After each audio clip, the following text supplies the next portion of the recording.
I thought there was enough of you guys waiting already. We'd start 2 minutes early. Give me 1 second here. I got to wait for my laptop here to catch up.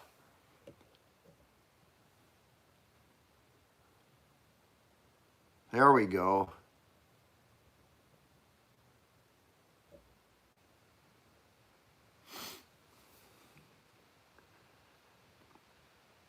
My laptop doesn't see the same thing my camera's seeing, so I think that's cool.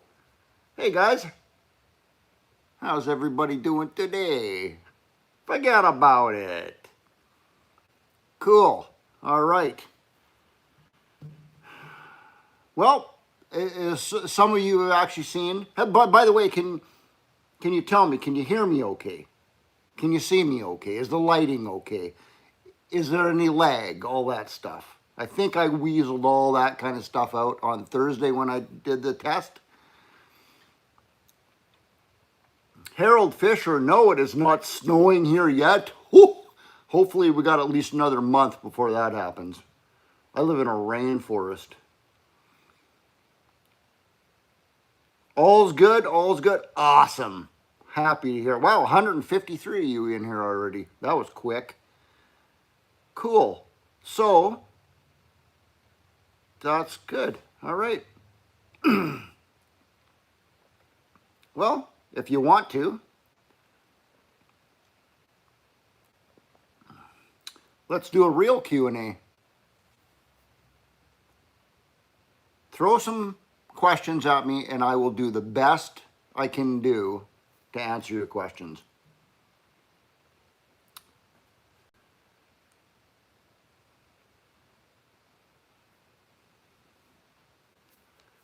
New Zealand's here. Germany's here. Shouldn't you guys be sleeping right now? What's the time frame here? It's 1:30 p.m. right now on Vancouver Island, British Columbia, Canada. There is lag, Jim. Where do you live, Jim? Lanny from Fort McMurray. Awesome. I got relatives that actually still work in Fort McMurray. I lived in Edmonton for a little bit of my life. Henry Horton, there's a perfect question right there. What's your favorite budget handheld blower? Now, here we go. What's budget? You can go to Home Depot and get blowers, Ryobis, and home lights and stuff on sale for like, man, I think some of them times they're 75 bucks. That's budget. Is that what you mean by budget, or do you just mean a small handheld blower? Small handheld blowers, my favorite one ever was the Steel BG55 blower. Of course, they don't make it anymore because it was too good. They changed that one to a BG50. Now the BG50 is very, very similar to BG55. Same engine and everything, but they've made a few cosmetic changes with the blower tube and all that stuff. That's one of my favorites. The one I really do not like is the Husqvarna. Sorry, Husky guys out there. There is one called the 125B Husqvarna handheld blower. It's the equivalent to a Steel BG50 or 55. They run awesome. The 125B Husqvarnas, when you first pull it out of the box and fire it up, they rip, man. They're awesome. But they have such a tendency to wear out really quick. The carburetor gets loose on them. The engine, the whole engine gets loose. Everything just vibrates apart on those things. I would never buy a Husqvarna 125B ever in my life. And not only that, where I live, those are $50 more than the equivalent steel, and the steel is way, way better. So that's a no-brainer to me.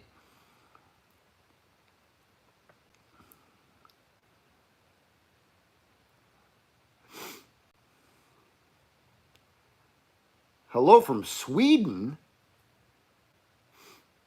It must be like in the middle of the night for some of you guys. Are you actually getting up in the middle of the night to watch YouTube? Which is cool if you are. That's awesome.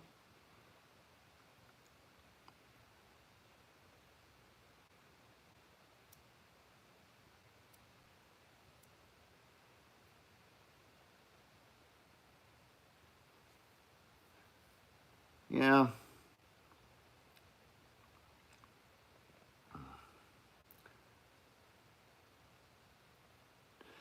No, sled engines. By sled engines, I think I know what you're talking about. You're talking about snowmobiles, right? I don't really do any of that because where I live, there's just hardly any of them around. We don't get snow here very much. Like we literally get like a week's worth of snow a year on Vancouver Island. So it just never comes up with sled engines.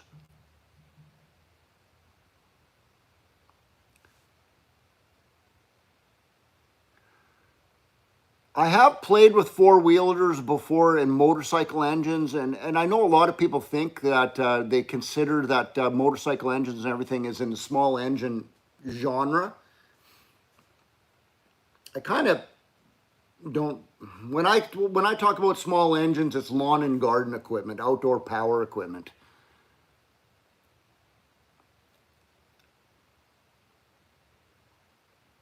What beer am I on? It is 1:33 p.m. right now, and this sucker's half full right now. It's about there. It'll probably be down to here by the end of this. But on that note, I got about an hour here, so we're taking on 6 minutes now. I got about an hour to spend today with you guys and try to answer your questions, just so you know. This isn't going to go on for hours and hours like some YouTubers out there.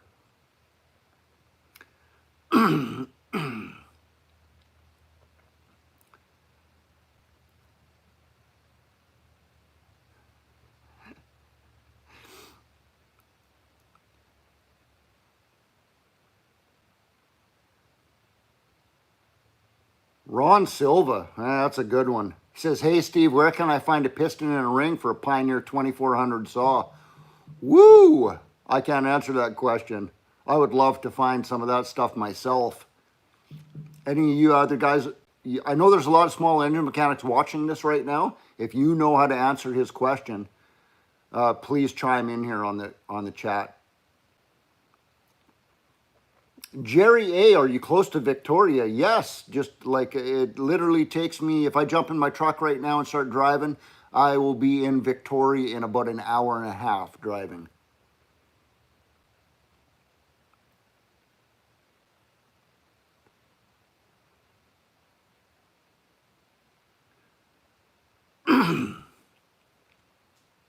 That's a pretty good question, Harold Fisher.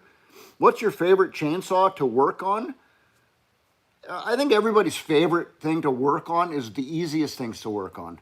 Small engine mechanics are no different than homeowners when it comes to that. See, that's kind of a little bit of a loaded question because there's some steels that are very easy to work on, and then some that are hard to work on. There's some Huskies and some Echoes, and it's the same thing. All in all, I can't answer that question. I'm sorry, buddy.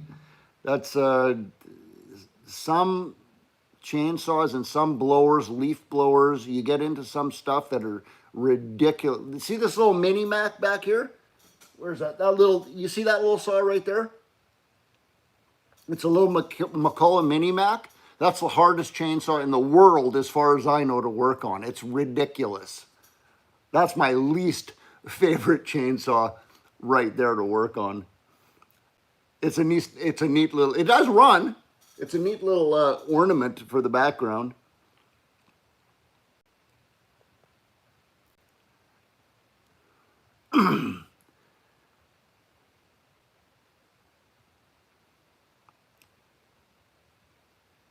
Mike's got a mini Mac listed on eBay if anybody wants one. Yeah, Jerry, those mini Macs are old. Yeah, they haven't produced those for who knows. Absolutely. Oh, who just typed this? Mix mowers. Absolutely, buddy. Do you ever wake up in the middle of the night and figure out what's wrong with the machine? That happens to me all the time. Literally, 2 o'clock in the morning, I'll wake up and I'll just be thinking, trying to go back to sleep. And all of a sudden I go, oh, that thing I was working on yesterday. Oh, I call it an epiphany. All of a sudden they go, oh, I know what I got to check tomorrow. I just thought of something. I do it all the time. You do too, obviously. Anybody else do that? Absolutely. I think that a lot of small engine mechanics get that. There should be a name for that besides epiphany.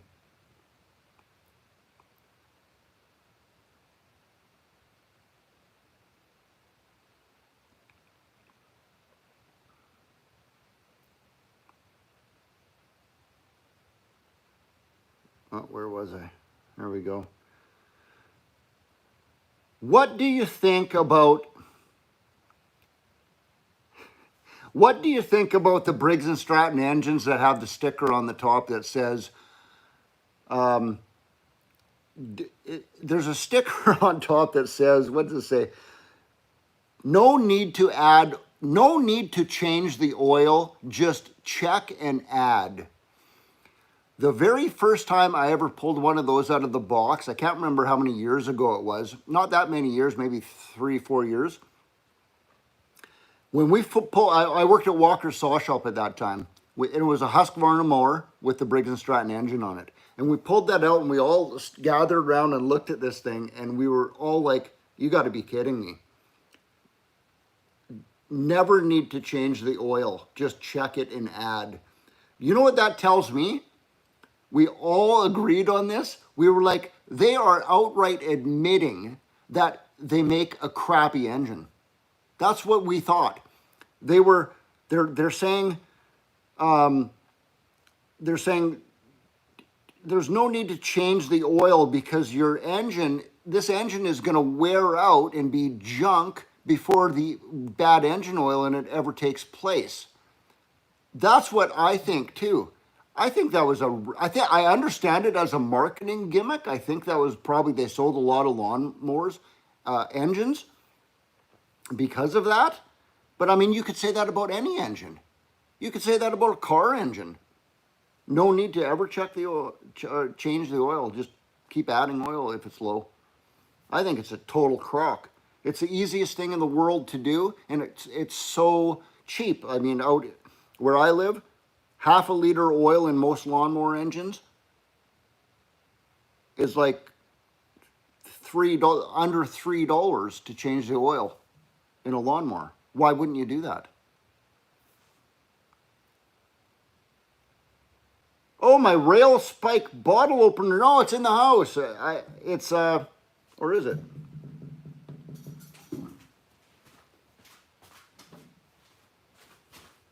Nope. There she is. I did bring it out. Check that out. James Irving sent me that. Can you see that good enough? It's an old railway spike from Alberta. He lives in Edmonton, Alberta, and he sent me that right out of the blue. I thought that was pretty cool. I was like, how did he know my address? And then I realized, hey, I actually have my address on my website. I think it's if you go to the about or contacts or something like that, it gives you my mailing address for that. So this just showed up. He didn't tell me he was sending it. It just showed up with a nice letter. He got a nice typed out letter for that. And that's pretty cool. That is really cool. Thanks again, James, if you're watching.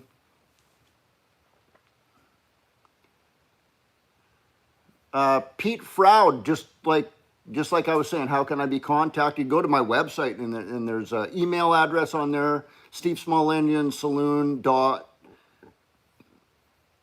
Steve Small Engine Saloon at gmail.com. That's my email address. I think you guys could probably understand why I don't give out my personal phone number. I get about 150 contacts a day, from comments to emails to on the video suggestions on my website, all that stuff. Probably about 150 a day. It's pretty hard to keep up. I do my best.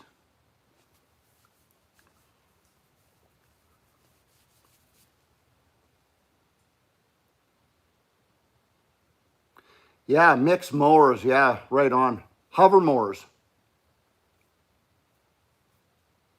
what do they used to call those things? Fly mows. They were orange. They were called fly mows. They had weed eater line instead of a lawnmower blade under it. It was just big thick pieces of weed eater line with a fan to hover it. Those are cool. And they did have 2-stroke engines on them too. Have I ever worked on one? Yes, I have, but not for a very long time. They're just not around anymore. They stopped making those so long ago. I think they're out of the food chain. They're just done. It'd be neat to get one of those and restore it, though, wouldn't it? That would be a fun project on Steve's Small Engine Saloon. If I ever find one, I'm going to do that.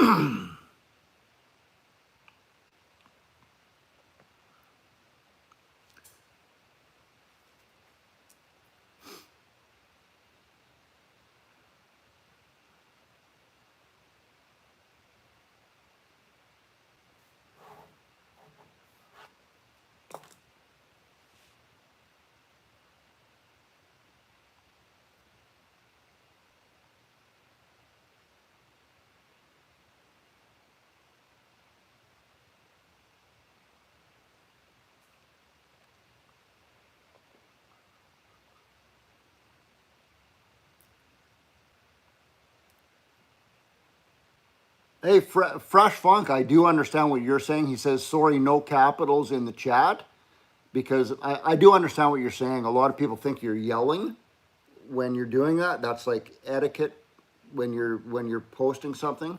If you do all capitals, it's like you're yelling. I have had many people on my videos who comment, and they say, by the way, I'm not yelling. I can't read. My eyesight's really bad. I need to do it in capital letters so I can read that properly. So there are people around who know that, but they're not yelling because they don't know how to hit your, what do you hit? Control or something and scroll on your mouse wheel and it zooms it in. Some people don't know that you can do that.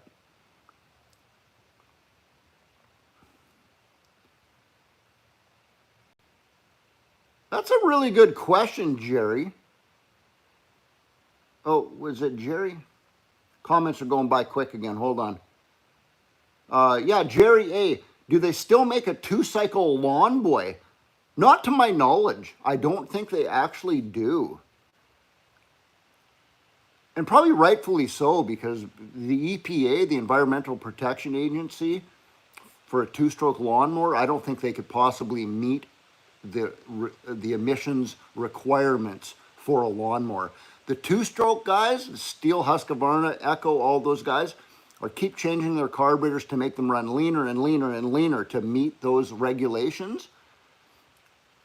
And they're having a hard enough time doing it. I don't think a lawnmower can pass those emission tests anymore, so I really don't think they make those.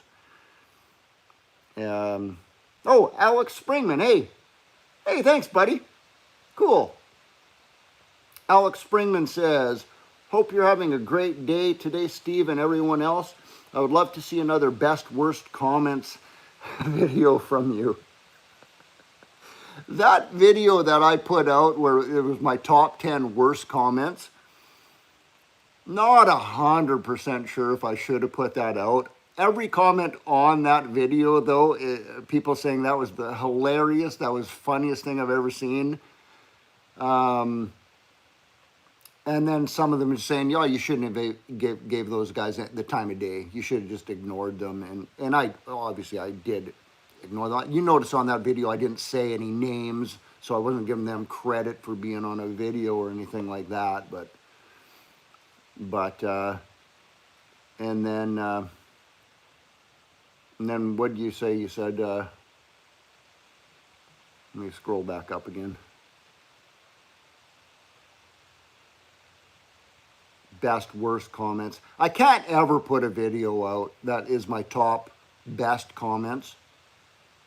I can't do that because it would just come across as being absolutely arrogant, conceited, high on myself. I can't. I'll never do that video, just so you know. Possibly another worse comments, because it is funny reading some stupid comments from people, the bad ones. Maybe one day I'll do another one of those.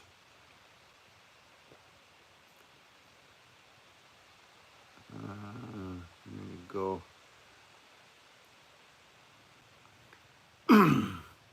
Stephen Monroe, what do you think of seafoam as a fuel stabilizer? I have never actually personally tried it as a fuel stabilizer. I do have that video that I have the 4 products for removing water, and seafoam is one of those. But for actually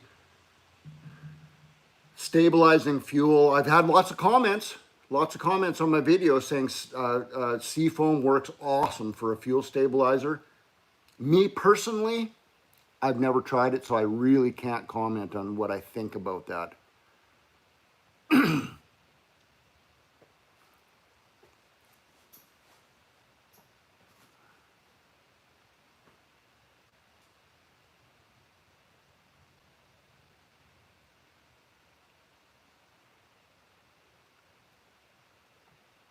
Oh, I'm too backed up here. Hold on, hold on, I gotta get back.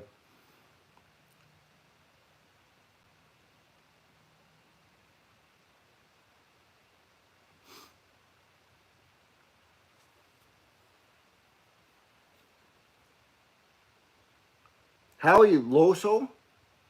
Howie Loso? If I pronounce it wrong, I apologize. I'm an idiot. Should I use ethanol-free gas? Absolutely, man. Ethanol, there are other things that are bad in your fuel to run in small engines. I know they work great in your car because your car is burning so much gas through there, it floods through way faster than small engines do. Ethanol hurts many things. If you have a 2-stroke cube carburetor, the plastic, the rubber parts in there, as well as your fuel lines and everything, the ethanol does deteriorate those parts.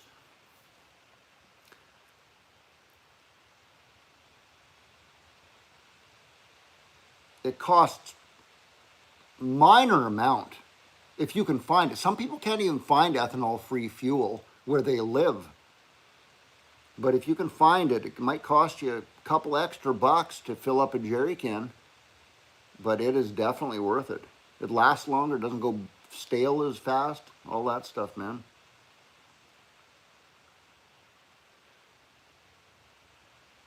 David White, hey, I've been thinking about that. I'll get in contact with him. We might do that. Golden Trowel, where is Vancouver Island? Do you know where Seattle, Washington is? It's that far on a map, north of Seattle, Washington. It's literally a 10-minute helicopter ride from where I live to Seattle, Washington.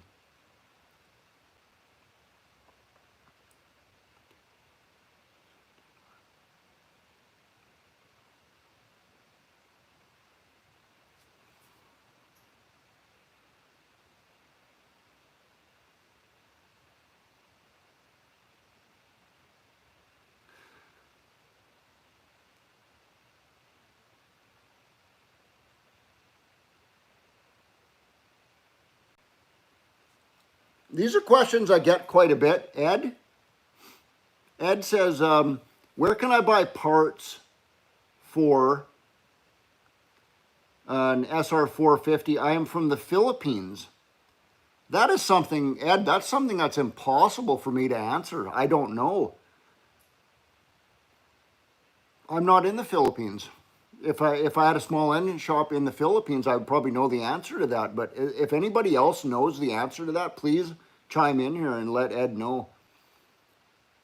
I don't even know if you can really buy that much stuff online in the Philippines. I'm sorry, buddy. I can't really answer that question.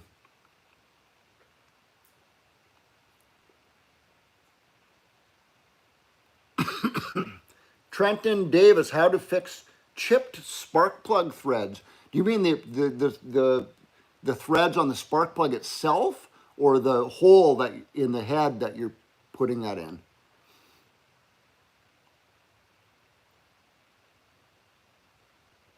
If I had chipped spark plug threads on the spark plug itself, I would never even think about it. I would just buy another $4 spark plug.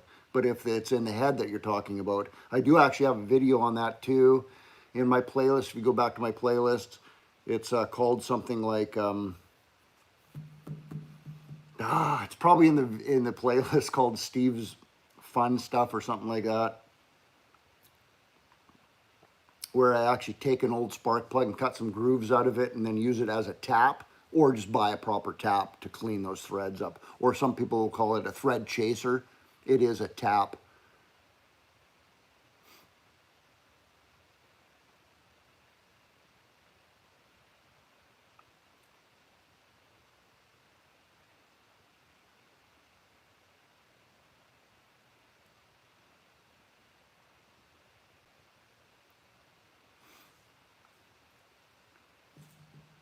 $54 Fahrenheit right now in Victoria.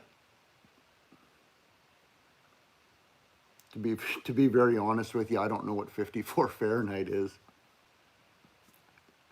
I don't know. What is that Celsius? It's probably like, I feel like it's about 12 degrees Celsius out here.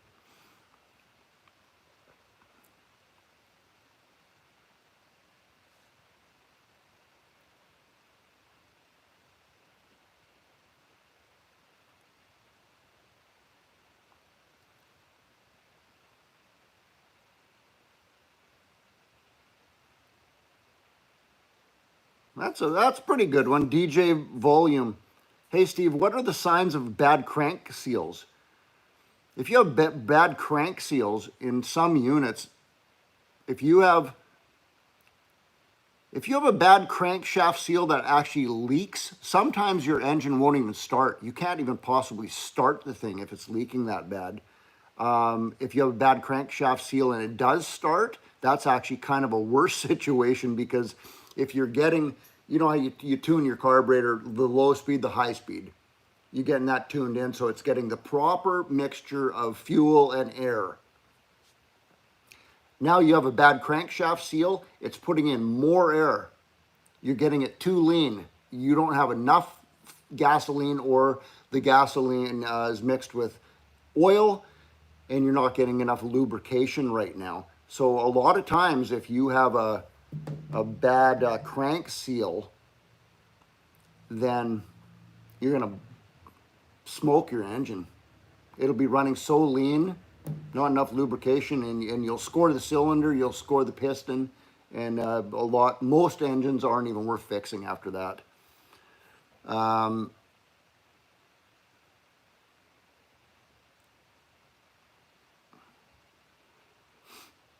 Holy cow, I was right. 54 Fahrenheit is 12 degrees Celsius. That was a good guess. 12.2, sorry, 12.2 Celsius.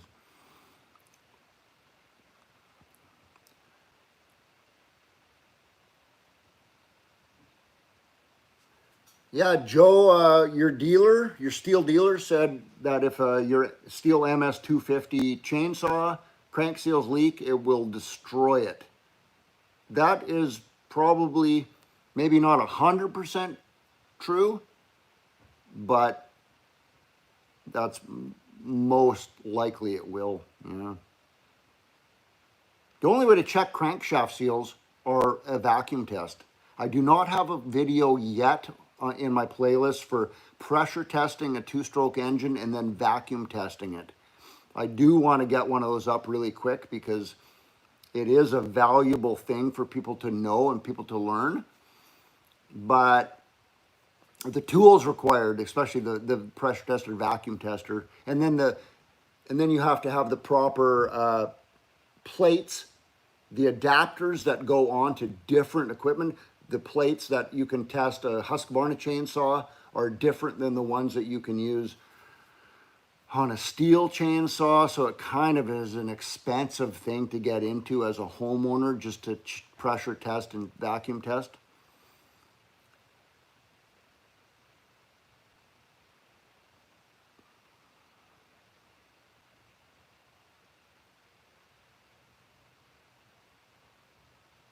Long Island, New York. Hey, that's cool.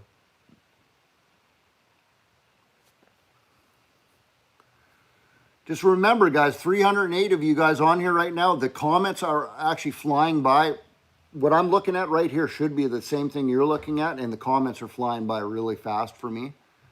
So I'm just trying to do my best to catch this, to catch your questions.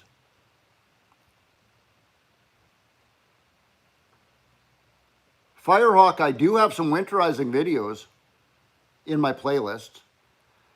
Hey, speaking of playlists, I actually do want to talk to you guys about something right here. When you go to my website, stevesmallenginesaloon.com, there's a tab at the top that says video suggestions. And I love it. Keep putting those in there. You can fill out this little square field to suggest a video that you want to see me do a video on. What I've noticed lately is that I'm getting video suggestions that I already have videos done in my playlists. So don't stop putting those in there, but maybe before you actually ask me to do a video, just hit my channel one more time and go to my playlists and just check to see if it's already done or not. That might save you some time because now you're not waiting for me to do it because it's already done, if you know what I mean. Check that out. I know there's lots of people out there that don't even know what a playlist is.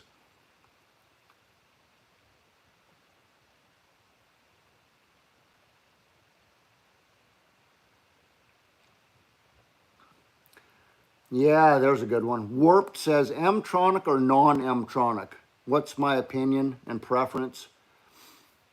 I don't like having a computer tell me how to run a saw. I just don't. I want that low-speed screw and the high-speed screw on there so I can do it myself.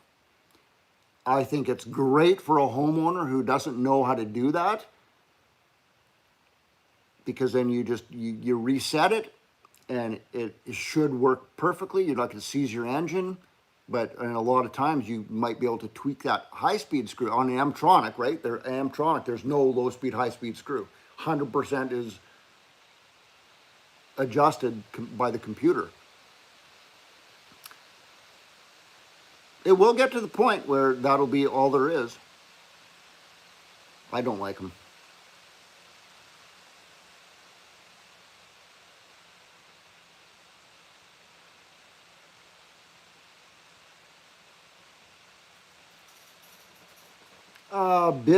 Billy Childress.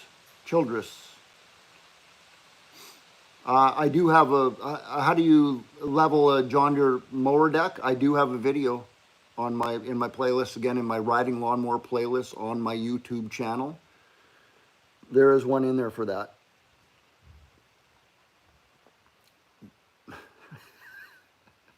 Am I supposed to say this out loud, Brett? His name's Brett Sucks. Says, is it raining? Not yet. I think it is supposed to start here pretty quick, but it's not too bad out there. There's some sunshine. Finally bought a 4-stroke weed eater. Some 4-stroke weed eaters suck, and some are really good.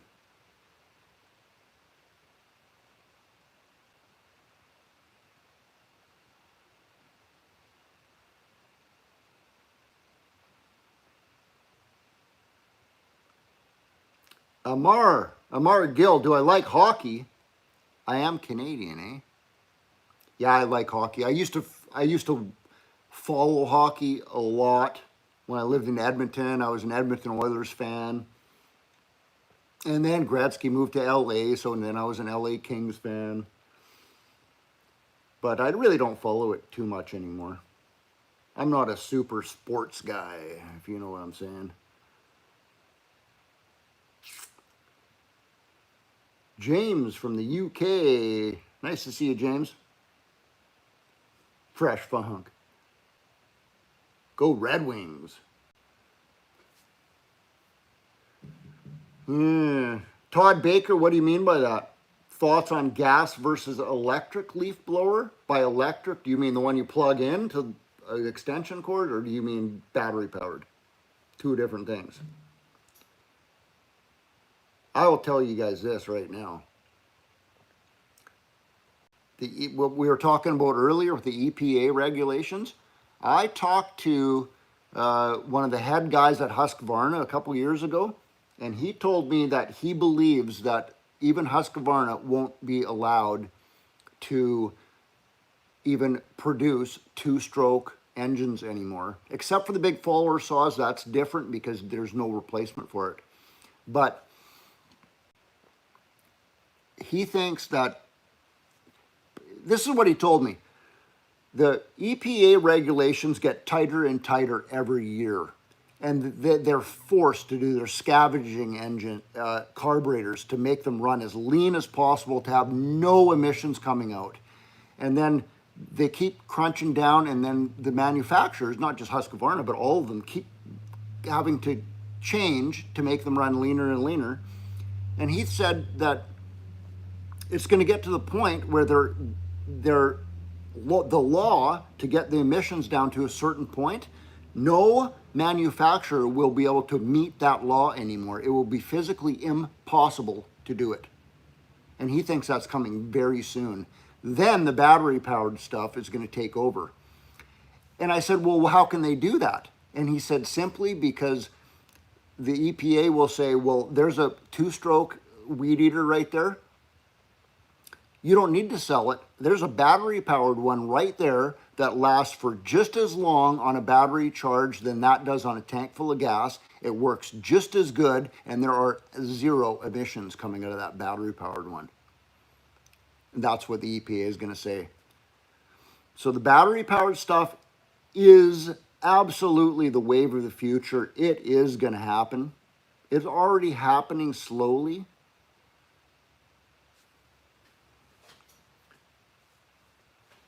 But we'll see. Time will tell.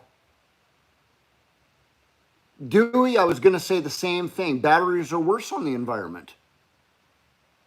Yeah, how do they recycle those? I don't know. Maybe they are bad for the environment.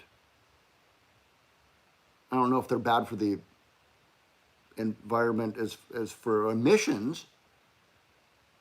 Maybe bad for landfills and stuff, though. Yeah, bad for groundwater.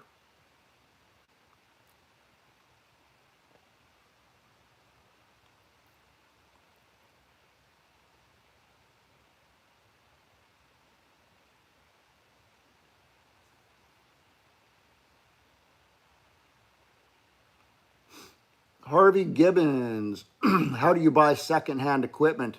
I do actually have a video also in my chainsaw playlist that talks about how to buy a used chainsaw, what to check for on a used chainsaw. So check that one out. That video actually kind of does apply to all two-stroke stuff, weed eaters, leaf blowers, all that stuff too. I don't actually have one done yet. Hey, that's a great idea. I'm going to write that down. Buying a used 4-stroke like a lawnmower or something like that. That's a good one. I'm going to write that down.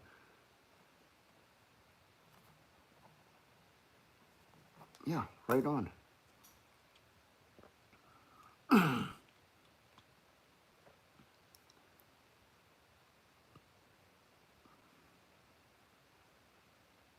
Solar powered weed eaters. Do you know they actually make a propane powered? Have you guys ever seen one of those?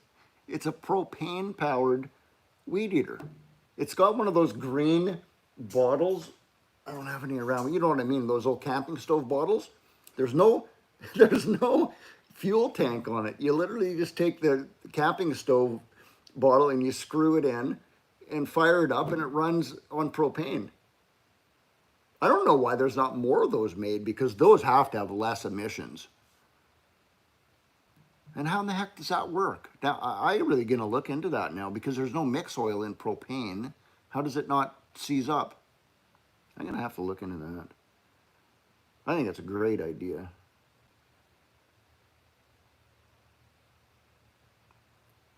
Yeah, lawnmowers.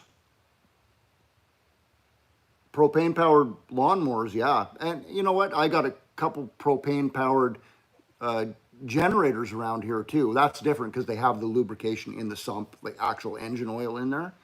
They're supposed to run on straight gas anyway. But for a two-stroke, I don't know how that would work. They do exist, though. Believe me, I've seen them. Nuclear chainsaw. Who knows? That may be upcoming.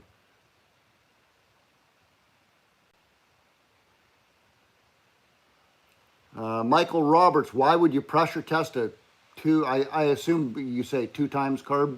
You probably mean a 2-stroke carb, like a little cube carburetor. The reason you pressure test one of those things is to check the pop-off point of the needle to make sure that your carburetor is pretty much not going to flood through. If you pressure test it and it never happens, that means, you know, the pressure doesn't build up, it doesn't build up. That means that the gasoline is just going right through the needle and seat, and it's going to flood your engine. There's a pop-off point for that. I can't remember what the actual PSI is. I think it's 4 bar, which is how many PSI, I'm not 100% sure.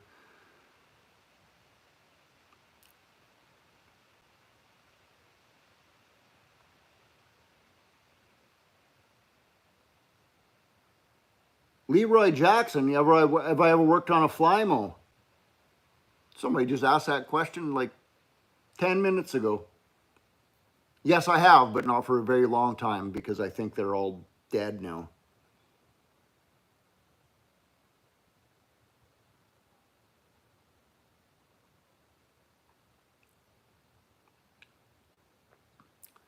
"42 minutes, guys. I got about another 15 minutes here to go."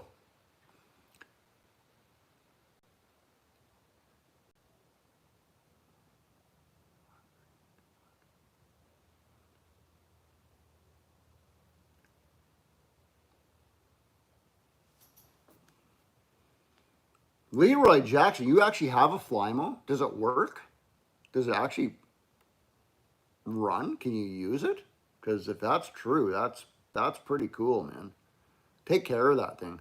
That'll be actually probably worth some money one day.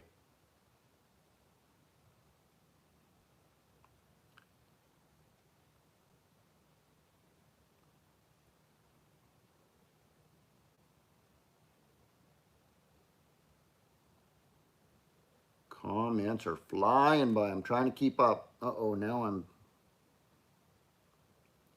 I keep hitting buttons that I'm not supposed to be hitting.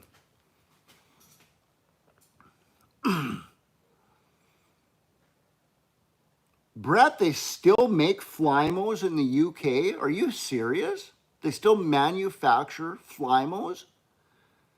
I know that Bluebird still makes one. It's not called a Flymo though. It's called something else, but it's the same thing. And Bluebird is now coming out with one that hovers. It's a hovering mower that is battery operated, which is pretty cool. Leroy, it's actually called a Flymo, and it has a 2-stroke engine on it. That's awesome. I did not know that. I haven't seen one for so long. Don't get them here in Canada.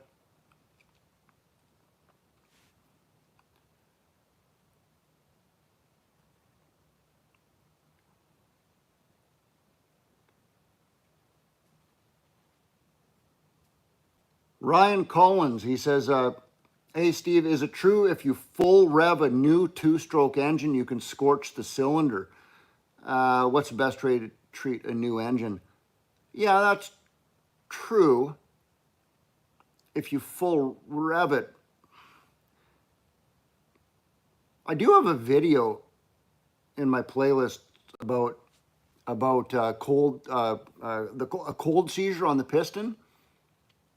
If you take a stone cold chainsaw and start it and you just sink it into a piece of wood and start cutting a piece of wood, what happens is the piston expands a little faster than the cylinder expands. It heats up faster. So then the piston will actually start making contact with the side of the cylinder, and you can absolutely score both of those, the piston and cylinder, by doing that. So I do have a video on that. Just warm up your stuff. Couple minutes.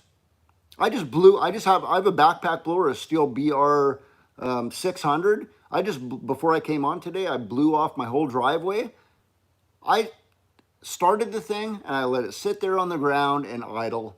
Then I went and got my earmuffs, my face shield, put my rubber boots on, right? And then by that time it's warmed up enough and you can start giving her. I would say 2 minutes is enough to get that warmed up enough. Warped. Yeah, it's called Never Do This. I got to change the title on that, don't I? I got to make more specific on that. I'll do that.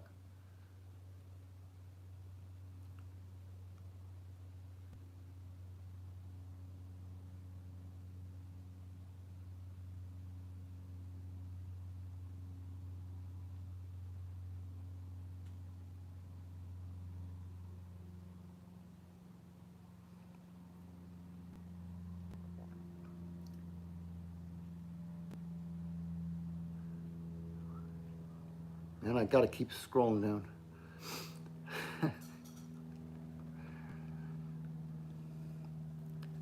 Oh, Amar, just nails. There's just nails stuck in there, and I got the nails kind of crimped in there. Snow blowers. Hey, there's a good one. I would absolutely love to do some more snowblower videos. The problem is, I think I said at the beginning of this video, we only get like a week or two of snow where I live. Snowblowers just aren't readily accessible around here for me to do a video on. I would have to really search for a snowblower to actually do a couple videos on it. I'm not doing them because I don't want to. It's just, there's just none really around.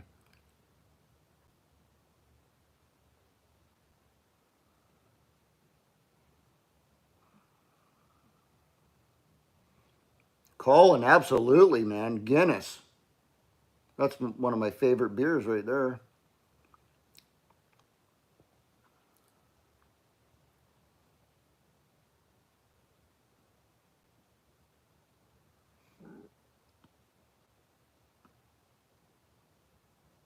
Kovler, K. Kovler. What causes a Tecumseh mower to stall only after it starts?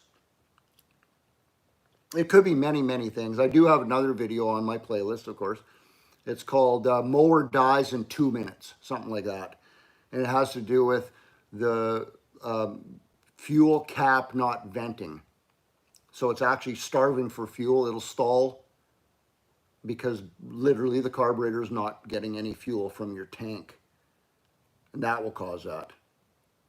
Other than that, it could be a ton of different things. Could be dirty carburetor, blocked jet, something with your ignition module. It could be something like that, heating up.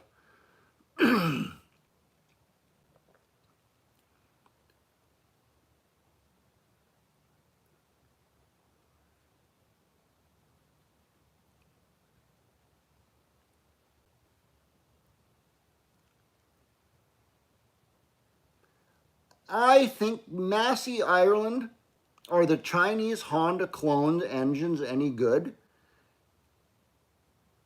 Yes, I think they are. When they first came out like 10 years ago, they were garbage. The pistons and everything on them was they were machined to like nowhere near the proper tolerances. But at that time where I live, you could buy one for like $80, like a GX 160 5.5 horsepower engine. You could buy the clone of that for $85. You run it and it blows up, you just put another one on. And that's the way they used to be. They were disposable engines straight up. You could buy 5 of those for the same price as an actual real Honda GX 160. So it was a no-brainer. You buy 5 of those and you just keep replacing your engines. They have come a long ways, a long ways. Did you know that when Japanese engines first started being made, they were junk too? They were absolutely garbage. Everybody hated them, but now look at them. Japanese stuff is the best stuff you can buy. Oh, I should not have said that. Sorry. America, go America, hooah. Chinese engines are definitely coming along really good. I've known guys that have had those Chinese engines now for many years, never had a problem with them. Their quality is getting better and better all the time. Yeah, man. Kevin M. Hey, thanks for the super chat, buddy. You just bought me a couple beers. Thanks, buds. He says, Kevin says, Steve, what are your thoughts on the new Steel 500i and its electronically controlled fuel injection? Yeah. Again, I don't like fuel injected stuff. My brother's dealing with a a Rotax engine on his Sea-Doo. Actually, a couple of them. And it's the same thing, they're fuel injected. If the fuel there's a lot of outboards out there too that are fuel injected. You put straight gas in a two-stroke, but you have a little tank of oil and it's supposed to automatically mix it. Well, if the oil injection pump fails in any way, then you're running on straight gas and you will totally obliterate your engine. I hate that. I would just bypass any of that kind of stuff myself and just mix my fuel like I like, so I know that there's no problem there.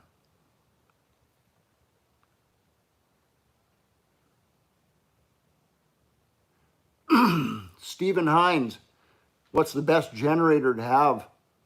In my thoughts, if you're only using it's actually a really good question. If you just use a generator for like standby power, your power goes out twice a year and you run your generator for like maybe total like 4 or 5 hours a year, that Chinese stuff, it's going to work fine for you as long as you winterize it properly and treat it properly. It's going to work fine for you. If you're a construction guy that runs a generator to run a job site, a work site, 8, 10 hours a day, well, you're going to wear one of those Chinese generators out pretty quick. I would absolutely go with either the Honda or Yamaha makes really good generators too, really good.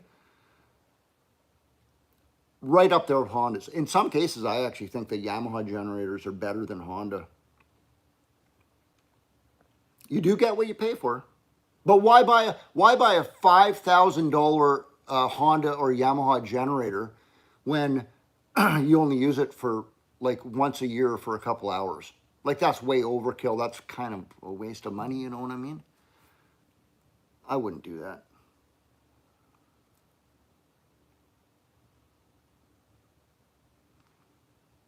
Sandy Rose. Thank you. And hey, that's a nice super chat. Yeah, there's a couple beers right there. Thanks, bud. He says, I don't believe in drinking alcohol, but because you're so awesome, here's a couple of beers on me. LOL. That's nice. Hey, you know what? Buck and Billy Ray doesn't drink beer. Buck and Billy Ray hasn't had a drink for 27 years or something like that. I know I joke a lot in my videos, right? I say, oh, it's going to take you exactly half a beer to do this job. But obviously, it doesn't. There's just too many people out there who drink a beer in their garage while they're working on their weed eater or their lawnmower or something like that. They're having a beer, so I'll have a beer with you. Thank you, Adrian. Says, I love your channel.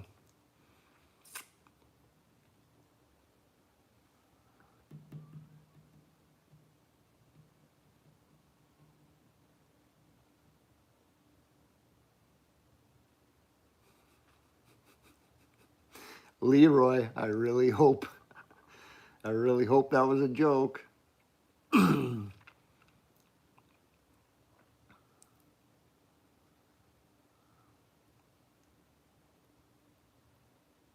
I know, Sandy. I know you're ribbing me. Leroy Jackson, thoughts on the Stihl chainsaws with heated handles?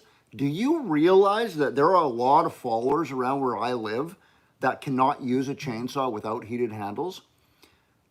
fallers, old school, well, not old school fallers, guys who have been fallers for a long time, a lot of years, they get what's called white knuckle syndrome because they hold on to that chainsaw with both hands hours a day for years and years and years, and you're gripping it tight, and it's vibrating in your hands, and they get what's called white knuckle, where it gets to the point where when they hold on to a chainsaw, it pretty much, they have no blood flow left in their hands, and their hands freeze fast. They have to have heated handlebars, otherwise they literally can't use the chainsaw after that many years of using one. I've used heated handlebars before in the winter time, and you have even leather gloves on, and boy, that's pretty nice. And it's got a little toggle switch, you can shut it off. Your hands get too hot. You go like, holy cow, my hands are sweating, and you have to turn that toggle switch off sometimes. It is another thing to go wrong, right?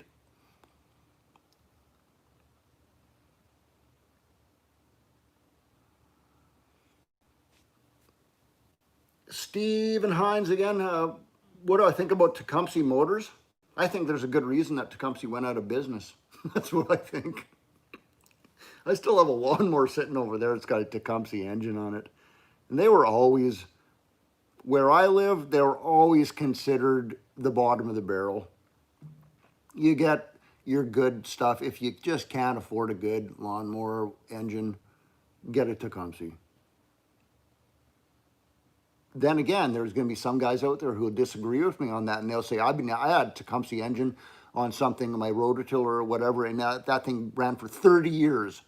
Never changed the oil, never changed the spark plug. That thing went for 30 years. And I don't doubt it. I actually don't doubt it. But all in all, they got a bad reputation, and yeah, they did go out of business, didn't they? I think they did. Briggs filed for bankruptcy, exactly, I know. It's weird, eh?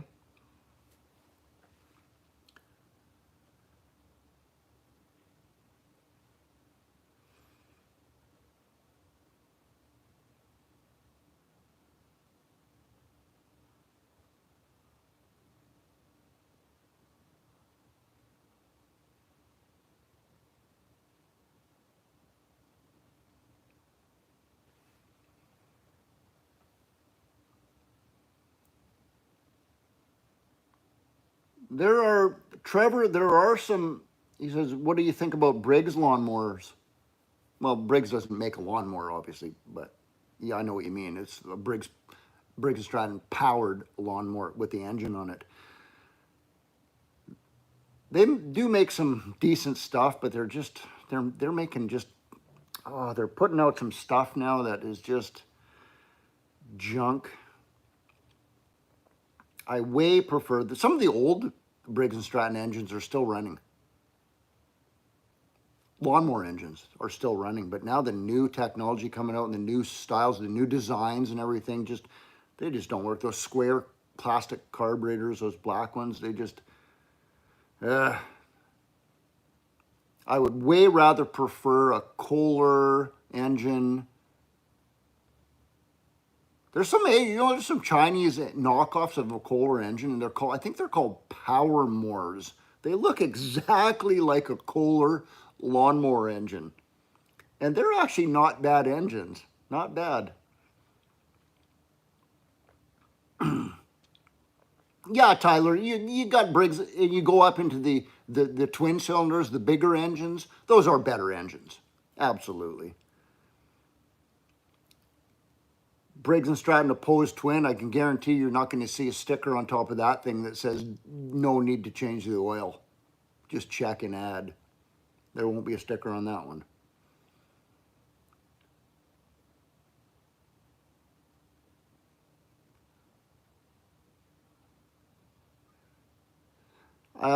Nothing like a good Mountain Dew guy.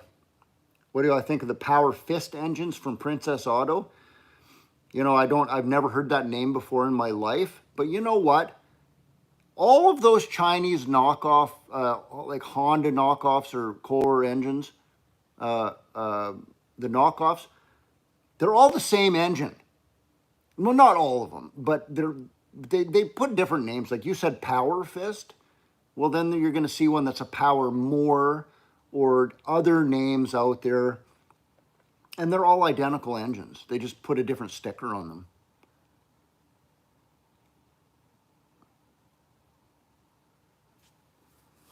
Mara Gill, what age did I start working on equipment? I think I was 17 years old. I worked at a place in Hinton, Alberta called Hinton Rentals. And I was still in high school. I might have been 16, absolutely 17, where I got a part-time job there. And there was a guy in the back who was a small engine mechanic who started teaching me how to fix small engines. And I was hooked ever since. That's I'm 50 years old now, so that was in that would be in 1987.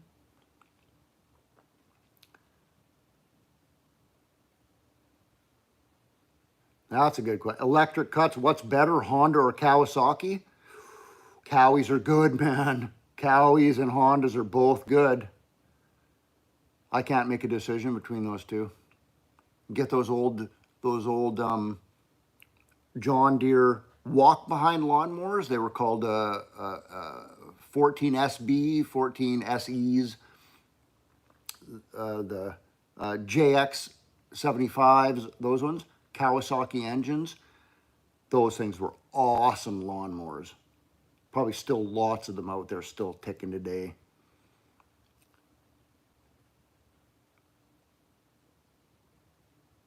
Robert, what's my thoughts on Shindao chainsaws? Yeah, we got lots of them around here. I don't like them. You're going to say, why? I don't know why. I'm serious.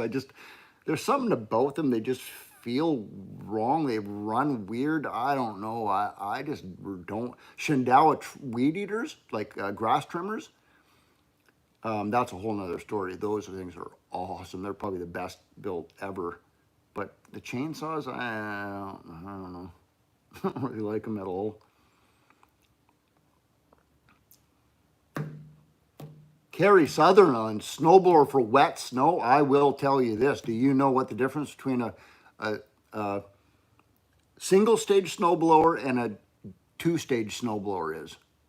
A single-stage snowblower has rubber paddles on it that actually make contact with the ground. They're not self-propelled, but when the paddle hits the ground going this way, it kind of does pull you through. For wet snow, those things are wicked incredible. They will actually shoot slush like 40 feet. It'll be a stream of slush and water shooting out of that thing. On a two-stage snowblower that just has the steel auger in it with the steel auger in the back that spins real fast for like lighter snow, those don't work nearly as good on wet snow. But your single-stage snowblower works great in wet snow, but you can't use it on gravel. Obviously, you know why? It's touching the ground. You use that on your gravel driveway, you're going to be shooting rocks right through the neighbor's windows. So there is kind of a, this is good here, this is good there. But those single-stage snowblowers with the rubber paddles, oh, they were good on wet snow.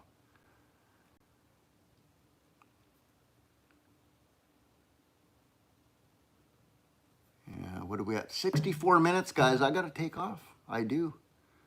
I promised somebody that I was going to only be in here for an hour, and then I got some stuff to do. Believe it or not, I actually do work for a living. I know that's hard to believe. Let's call her good for today, and we'll do this again. Let's try to do this every Saturday. I think we should do it every Saturday or whenever I can get on, and that's what we should do. I still want to stay here. I want to keep talking to you guys. I really do, but I do actually have to leave. So guess what I'm going to say now? Thanks for stopping by, guys. Appreciate the questions.